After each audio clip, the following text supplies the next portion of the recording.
Hi boys and girls. Today I'm going to read a cute little story called Click, Clack, Moo Cows That Type, and it's written by Doreen Cronin, illustrated by Betsy Lewin. Take a look at the front cover here. It looks like the cows are typing. Can cows really type? No, they can't. So this is an example of a fictional text, which means something that can't really happen in real life. In this story, the cows are actually typing a letter. Make a couple of predictions here. Who do you think they're writing a letter to? What do you think they're saying in their letter? This is a great mentor text to demonstrate convincing and persuasive writing. Let's find out what those cows are saying. Click, clack, moo, cows that type. Farmer Brown had a problem. His cows like to type. All day long he hears, click, clack, moo, click, clack, moo, clickety, clack, moo. At first, he couldn't believe his ears. Cows that type? Impossible. Click, clack, moo, click, clack, moo, clickety, clack, moo. I think that this is a great page because it shows us all three examples of end punctuation. We've got a period. A period is used for just a simple statement. We've got a question mark. A question mark is used when a question's asked. So Farmer Brown said, cows that type? And then an exclamation mark is used to show excitement or strong emotion, surprise, and he had said, impossible. Then he couldn't believe his eyes. Dear Farmer Brown, the barn is very cold at night. We'd like some electric blankets.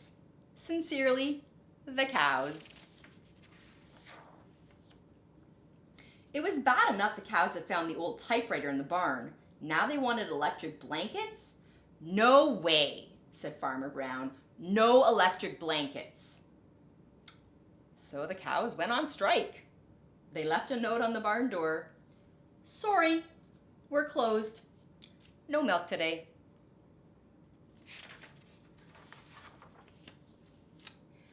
No milk today? Cried Farmer Brown. In the background, he heard the cows busy at work. Click, clack, moo. Click, clack, moo. Clickety, clack, moo. And if I show you right here, these are called quotation marks. And quotation marks are used when someone is talking out loud. The next day, he got another note. Dear Farmer Brown, the hens are cold too. They'd like electric blankets. Sincerely, the cows.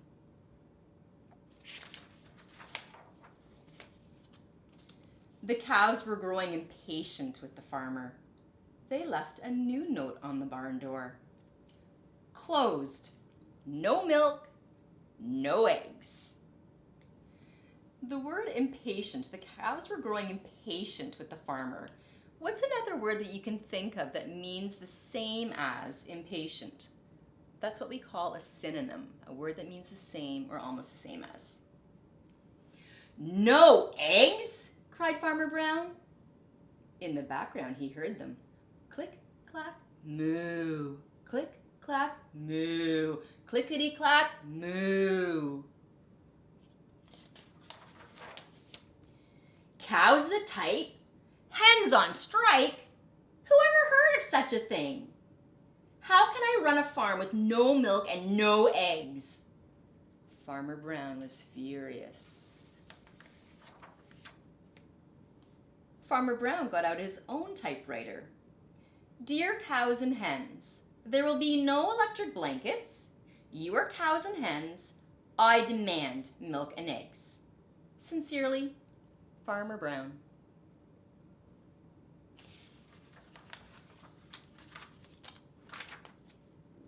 Duck was a neutral party. Neutral means in the middle, so he wasn't on the side of Farmer Brown, and he wasn't on the side of the cows. He was right in the middle.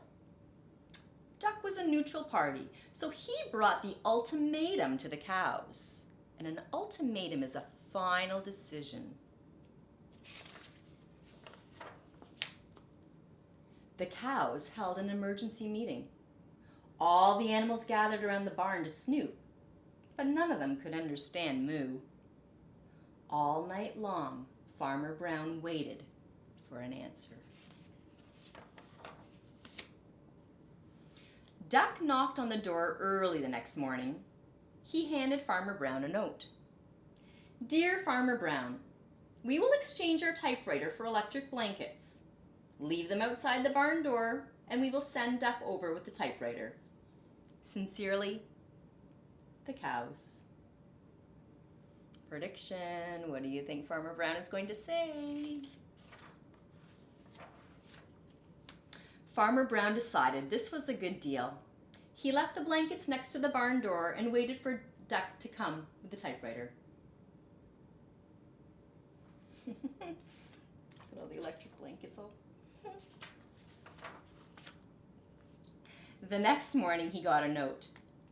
Dear Farmer Brown, the pond is quite boring. We'd like a diving board. Sincerely, the ducks. Click, clack, quack. Click, clack, quack. Clickety, clack, quack. Splash. I think this is a great example how the author uses a series of friendly letters. And I just want to go back here. There are 5 parts to a friendly letter. The first part, the author wasn't actually using, and that's the heading. The heading is where you would indicate what date you're writing the letter. The next part of a friendly letter is the greeting, and that's who you're writing the letter to. It usually ends with a comma. The body of the letter is what's actually being said. The closing is something like, sincerely, yours truly, love, from. And the last part of a friendly letter is the signature, and that's where your name would go. So maybe you have something in mind that you would love to persuade your parent for, or a sibling, a brother or sister for. Maybe you can now write a friendly letter trying to convince them. Have a great day. See you soon.